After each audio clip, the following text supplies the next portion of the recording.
I don't I saw know, really. on the stage today. I don't know. I don't. It's like a song. Oh, I've seen that. I guess my opinions aren't too favorable, really. I mean, but I don't know if I would maybe I don't want to be negative or anything.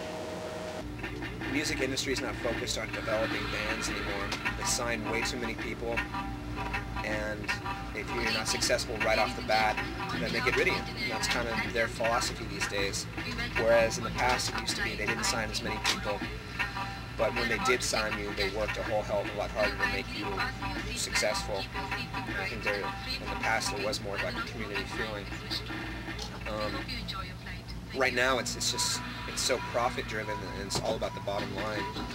Like nobody's willing to take the time sometimes to really develop bands and give them careers. Sometimes to people in an office, all you are is a number or a name, somebody that they've never met. So the decision to not do this or that for you can be very easy for them to make, whereas you're out working really, really hard, and sometimes control's taken out of your hands. So I think that there's definitely a lack of personal attention anymore in the music industry, and it's also really generic these days. I mean, that's a lot of people's complaints, that record companies, like there'll be one band that's successful and then all the other record companies will try and sign an artist that's really similar to that. I think that happens a lot now. I mean, there's just so many facets to that question, I mean, on one level, I can just say marketing-wise and everything, yeah, it's incredibly cynical, the music business, It takes, as soon as something sort of presents itself as being usable or saleable, then lots of people will try to sort of, get behind and kind of market that or dig out the next thing that they see as getting in line after that, And sometimes it might be you, it might be what you're doing, But again, you have to stay in control of what you're doing so that even if you are going to be sold on that level, that you still know what it is you have and you're not just going to meet the laws of supply and demand, so to speak, The music business is not run by creative music people. They're run by lawyers and accountants who assumed the music business after the creative people kind of like did a lot of bad spending in the late 70s and unwise moves and being too flagrant with the money, and so the guys that actually came in to clean up the mess, the lawyers and accountants, assumed those positions. And one of the ways that they bailed the music business out of its debt was to come up with a new configuration that would get people to flock to a new hardware and yet still buy the same records that they already previously owned or wanted to own again. And that turned a lot of executives' salaries from 6-figure to 7 and sometimes 8-figure. So with that turn of technology, there was a drawback. There was a side effect that the minute that they digitized music to make this CD, the compact disc, something that they was going to make relatively cheap and sell for twice and maybe sometimes three times the amount of prior configuration.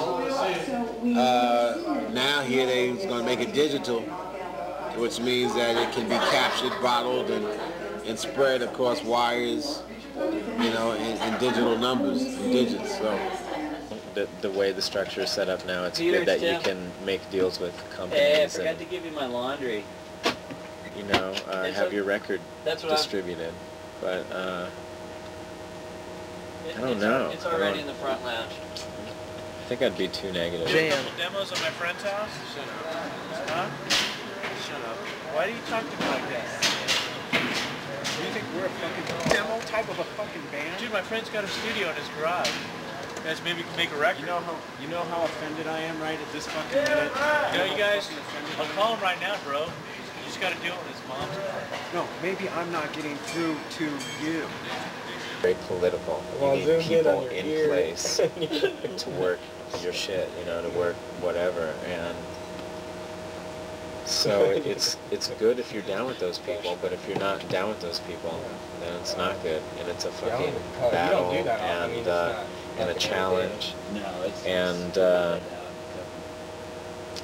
music in the long run, music will suffer for that.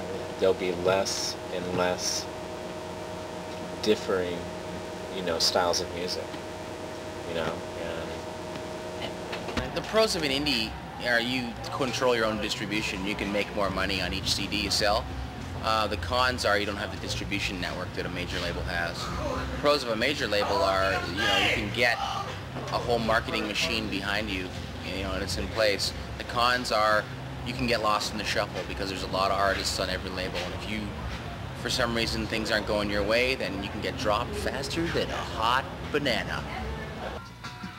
There is no real division anymore because most of the independent labels are distributed by the major labels. Like, all your tiny underground things that were supposed to be so indie and cool, well, they figured out that, it's not necessarily cool to sell no records. So what they did was they signed deals with major labels so that the major labels release the records and ship them and help work them, and the indie just keeps their name on it.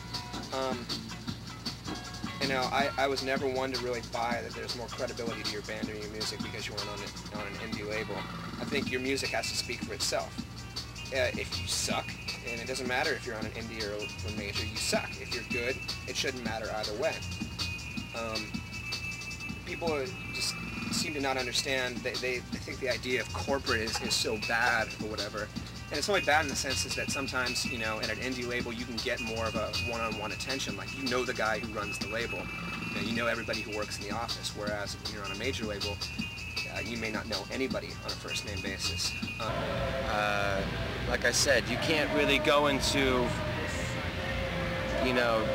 some guy at Sony's office and say, hey, what's going on? But at Epitaph, you can go into Brett Gerwitz's office and talk about what you're feeling.